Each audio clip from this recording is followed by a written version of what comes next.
Guys, what's up? It's time for a 5-minute game. Belalugosi. We're going to just play the Roy Lopez, it looks like. I hope he doesn't take so boring. Good. So this is just all the normal opening moves. Well, my glasses are a little fuzzy right now. H3 is normal. Alright, and I will play my standard Chigoran defense. Knight d2, bishop to d7. This is not the most common line, but I like it. I like it. Now I gotta remember what to do. It's knight c4 right away. Why am I forgetting? I'm pretty sure it's knight c4. I'm just kind of like, yeah, all right. It's just been a while since I played this line, so I'm a little rusty on it. I don't know about that. I think knight e3 is the normal move. I don't know if it matters that much. I'm just gonna do this because it's the standard idea. What's up with a5? I'm gonna go a5, yo. Um, Sometimes you get this line where the knight's on b7. If you look back a few games ago, I played against Steven Zierk. That's exactly what happened. This time, my knight is on b6. A much better place for it. I'm planning to double on the a file now. Now, I want to keep an eye on moves like bishop g5. So h6 will be something I should do soon. Let me think. Let's start with this move, though. It creates a threat of pawn. It doesn't actually create a threat, but it's certainly annoying. And what you want to do is set up with like h6, g6, bishop f8. Sorry, h6 and bishop f8, and then g6. But right now, first I'm kind of focused on this queenside play.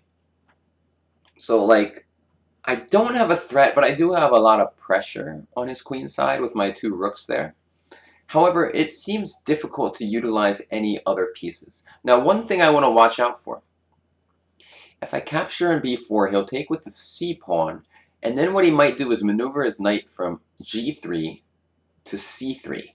And a knight on c3 would be very nice because it would attack the target on b5, and it would be blockading my pawn on c4. So it's a standard idea is to maneuver this knight to c3, or to maneuver a knight in front of a passed pawn. And so that's why I'm holding off on capturing on b4 until it's really necessary, or until it like wins something. So he wants to play, or I'm just going to play the standard type move of setting up my kingside defense. I figured he would do that. The question is, what do I take with? I think I'm going to do this. Hold on a second.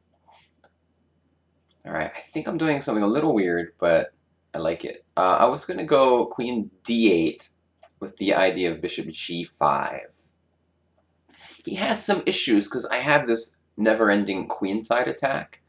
So any endgame, and if we get rid of this bishop on c1, well then I'm attacking the a3 pawn when I capture on b4. So it gives me a little extra pressure. I didn't want to go bishop g5 right away. I kind of didn't want to mess up my pawn structure like that. Maybe it was fine. If you also notice, though, I have a big time advantage right now. So that's good for me. All right. Just looking. I'm probably going to just go bishop g5. All right, he plays this move. So that's a good turn of events for me, I guess. Now, again, I don't want to take, like I mentioned, because of the issues with the c3 square. But I gotta find a plan here. He's gonna go. Oh wait, I can just take this. I'm stupid. He blundered that last move, and so yeah, he's dead. I mean, f3, bishop e3 is leading to forced mate, I think. Like queen h4 or something. Okay. I mean, I was so focused on the strategical ideas that I just failed to notice that he blundered a pawn. I'll play checkmate now. But you know, this is like a typical way that you would win against somebody who doesn't quite grasp the ideas of this line. it was kind of just an easy, smooth positional game, the kind I like the most.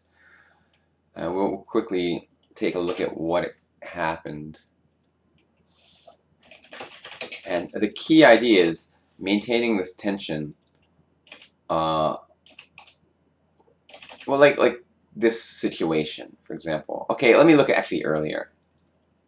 So let's say I do this, right? It looks nice because now I have this target, you would think. But I always have that target because I can take an b4 anytime I want. And now he has like this typical plan of knight to c3, targeting this. And just a beautiful place for the knight. And this is what I really wanted to avoid. So very important not to capture until it makes sense. In fact, if you look at the game, I never captured. It's like the threat is stronger than the execution. You just keep everything there, and it ties down all of his pieces. And like, say he ever does something like, let's say he takes, and then he moves the rook, okay? And then let's say he takes with the a-pawn. We now have an active a-file for our rooks. So it's just like a really nice position for us. And you know, a nice smooth game. Of course, I could always take this cheap pawn. I'm just showing the positional ideas. Thanks, guys, for watching. I'll see you tomorrow with another game. Bye-bye.